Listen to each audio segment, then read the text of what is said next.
I guess an IT presentation isn't always what everybody wants to see.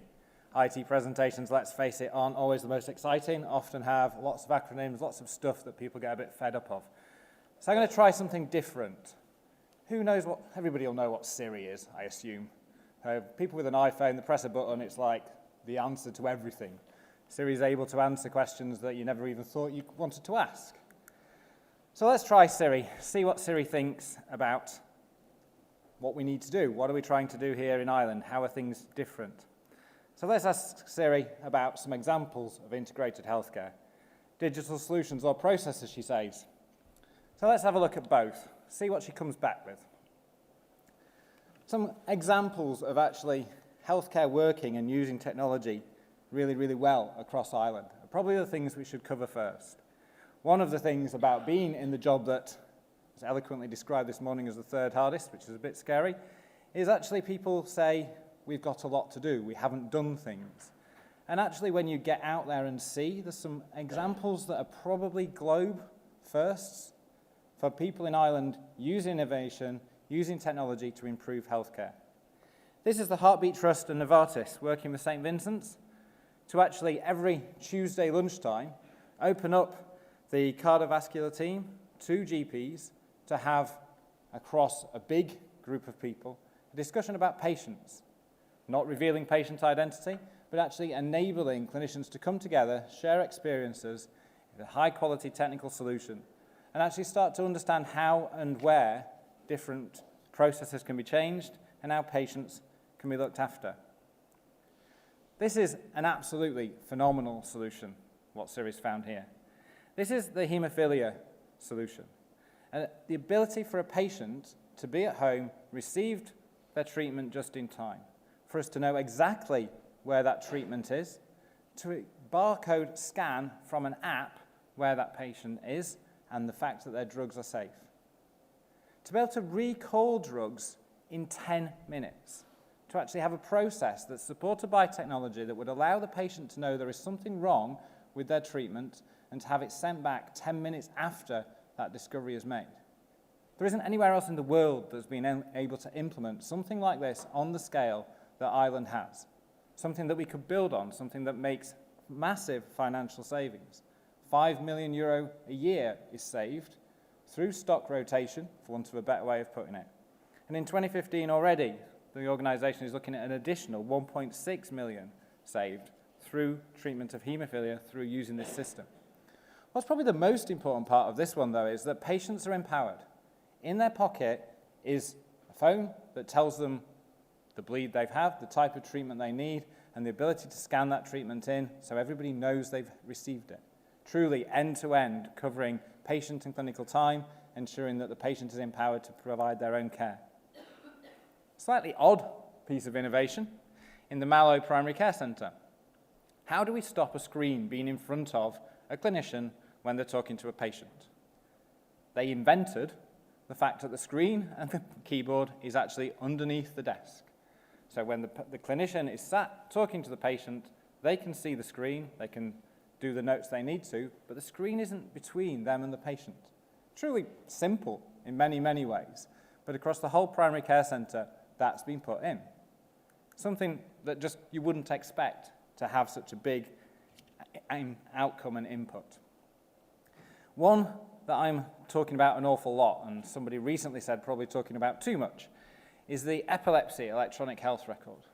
Across the rest of Europe, there is no epilepsy electronic health record in place, a solution that allows organisations across Ireland to electronically refer, electronically manage epilepsy across the whole of the country for 6,500 patients.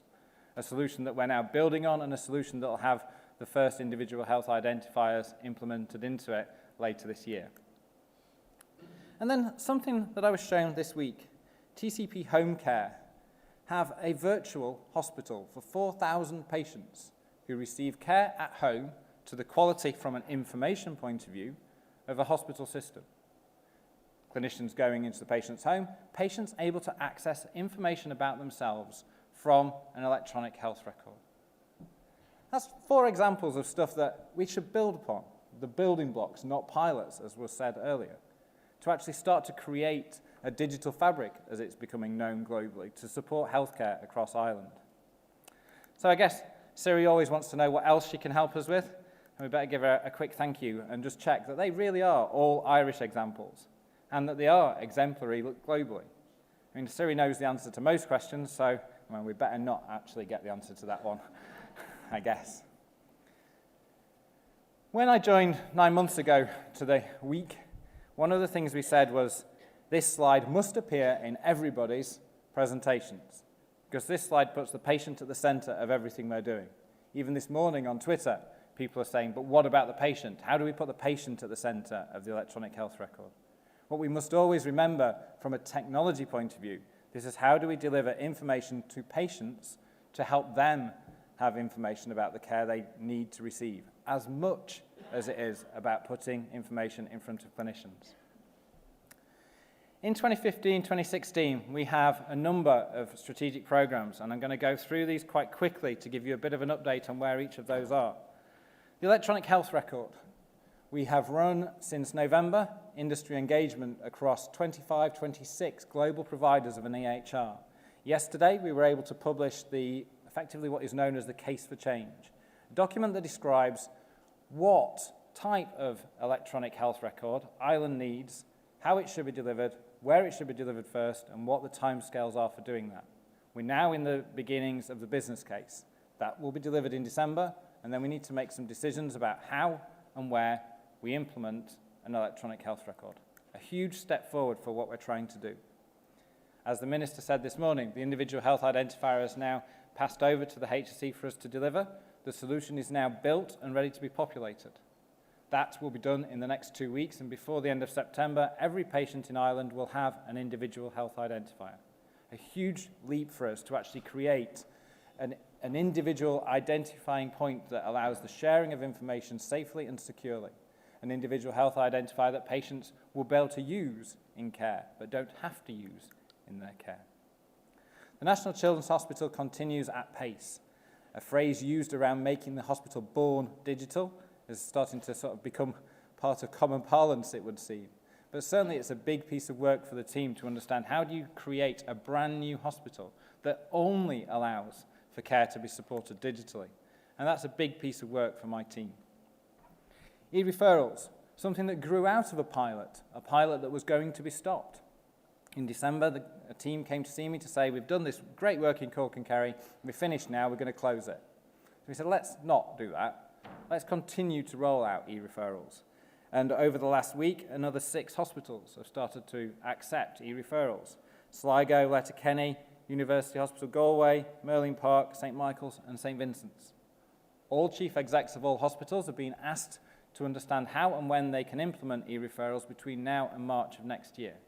GPs want to be able to do e-referrals, and hospitals are now moving towards accepting e-referral. The PAS systems that are deployed in hospitals will be altered before the end of this year to accept the e-referral directly into the PAS system that's implemented. E-pharmacy is a piece of work that we're still defining, in all honesty. The first eHealth Ireland ecosystem meeting was 3 months ago, and that meeting was used to enable pharmacists from across Ireland to help us create what that would look like. The first product that's been described is a single drug file for Ireland, one source of information coded about the drugs that are prescribed in hospital that could share that information to GPs. So when we talk about A in hospital, it still means A when it gets to the GP practice. Primary Care IT will publish a strategy for primary care later this month, and that will indicate exactly what we need to do to bring GP systems into the delivery of individual health identifiers, the e-referral, e-prescribing in the next years to come, and how we do that and put that in place. And we're now in the throes of procurement for a pharmacy system for cancer and starting to deliver what cancer IT would look like as far as the next cancer plan. Opening data up is a big piece of work that Ireland and government in Ireland is looking at how it does.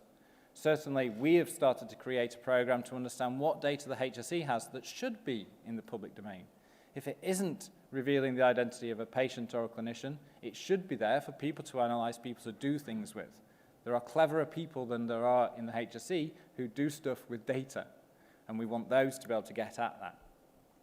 But the thing that's taken some time to do is to actually change form and function of my part of the organisation, to put in place an organisation that reflects how the HSE delivers care rather than the geographies. And that is completed. We have the team now capable of looking after primary care IT, acute hospitals IT, the community health organisations, and a function to stop repeating things geography-wise, but actually do things once and do things so they can be shared. Those, in my mind, are how we actually move forward, but as has already been mentioned this morning, the catalysts to actually deliver care, to make sure that health and care can be delivered appropriately across an organisation. I see IT and technology advancement being a part of that. Technology is moving so quickly, and we can adopt things that are coming forward as quickly as possible. We have IT systems in Ireland that are 32, 33 years old in some hospitals. That means we need to move those forward, but we have a plan now on how we move those forward. One of the cornerstones of my principles that we've put in place is to try and turn people into fans of technology, or technology in healthcare. Stop IT talking about IT and the business, and use the sort of phrases around IT being part of delivering healthcare is a really big part of what we're trying to do. Seeing IT as a stabilizing agent, the thing that actually enables reform to happen and healthcare to be delivered, being a big part of our culture and the way we're trying to put our team in place to do that. We're very proud in the summer, or just before the summer, to launch the Knowledge and Information Plan, taking the eHealth Ireland strategy and understanding exactly what that means for the health service of Ireland, breaking it up into 5 pillars that are achievable, deliverable across the country, and allow us to actually break down exactly what we're trying to do and how we're doing it, focusing particularly on benefits, moving away from calling it technology, not about tin, wires, laptops that go wrong just as video's about to start, but actually talking about knowledge and information. How do we turn the big volumes of data health service has into information that clinicians and patients can get insight from? This isn't about technology. This is about empowering people to deliver better care more safely, more efficiently, and empowering patients to stay well and healthy. There's a big pillar in there that can't be missed, though, and that's information governance and security, making sure that if a patient does want to share their records, they can. If they don't want to share their records, they're safe in doing that. That's a huge part of ensuring that we don't fall foul to some of the issues that have happened across the rest of Europe as we start to debate for a long period of time what information governance and security is. We need to get that right first time in Ireland, and we have privacy impact assessment running against all of the work we're doing, engaging with IPOSI and the people that are part of IPOSI to get views and opinions of how the individual health identifier and indeed sharing of clinical records will impact on privacy and how we protect privacy appropriately. One of the things that often gets said is digital healthcare records impact on my privacy. My own view is that's untrue. Paper health records impact on privacy. We currently have no idea who's looking at our health records. The fact they're on a trolley in an envelope somewhere does not mean they're safe. If we have a digital health record, we know who has looked at it, when they've looked at it, and more importantly, why. So what are the things that we've done that we're most proud of, moving forward the most with? We've created a Council of Clinical Information Officers. So what, perhaps? But 100 clinicians from across health in Ireland have come forward and give up some of their time to advise, provide guidance, provide governance to how and what we're trying to achieve across eHealth Ireland. That's a big step forward, that clinicians are so engaged that they want to be involved in making decisions about the prioritisation, the type of solutions we're moving forward with, and how we're doing that. We have in place the eHealth Ireland Committee, which will sit for the first time in October, a committee that will provide oversight to how we deliver these solutions, reporting into the HSE and ensuring that we get this right. 25 people from across Europe, all providing knowledge and information and guidance to us to make sure that we can move this forward. The ecosystem is in place, something that was part of the eHealth Ireland strategy, a group set up to allow 3 times a year people to come forward. 150 people came forward for pharmacy 3 months ago. Next Friday's ecosystem is about clinical research and clinical engagement. 120 people are signed up to be part of that meeting. We've transitioned that team. We have a team that now reflects how health is delivered in Ireland, and we have a team that doesn't do things multiple times across several geographies, does it once and shares it across how we deliver healthcare and how we do that. And the eHealth Ireland website, the fact that we've published the knowledge and information plan, that we're transparent in the progress we're making and the things that we're doing, has been held up by me, the team, and the HSE as a step forward in ensuring that we tell people what we're doing so we can get that feedback, so we can move forward in the right direction. So, I guess the summer was exciting for us as we did a number of things. We published that plan in June. The model community in Laura Lynn, using an electronic medical record from a standing start to a full electronic record, went live. E-referrals, we've now moved to the next site. We now have 13 hospitals that are live with e-referrals, and before the end of September, we'll have a plan for every hospital in Ireland and the date that they are aiming to have e-referrals live. The individual health identifier in its first form will be there before the end of September and will be put into the Epilepsy electronic health record, 2 GP systems across Ireland with more than 1 GP in them, and the electronic medical record in Laura Lynn.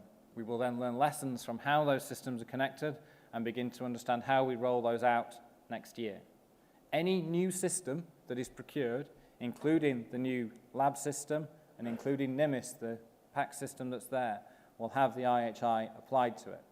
But we won't go through a period of just ripping out all the legacy systems and putting the IHI into there. We'll do this based on the return on investment, the phrase that was used earlier. Mentioned already, the primary care IT program. How do we work with the GP system suppliers of Ireland to understand that we put the individual health identifier into their system because that's where it's useful? We enable the e-referral out of their system without having to leave the system and go to a web service. Stuff that will integrate care. And last but not least, yesterday's publication of the Electronic Health Records Case for Change, the document that I mentioned earlier. So all of this for me starts to do 2 things.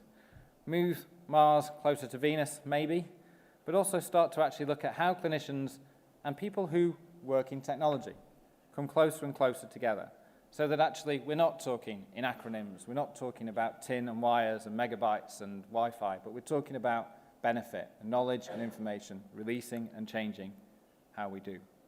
All of that is now there and part of where we're trying to go. I guess that was a whistle-stop tour for me. Thank you very much.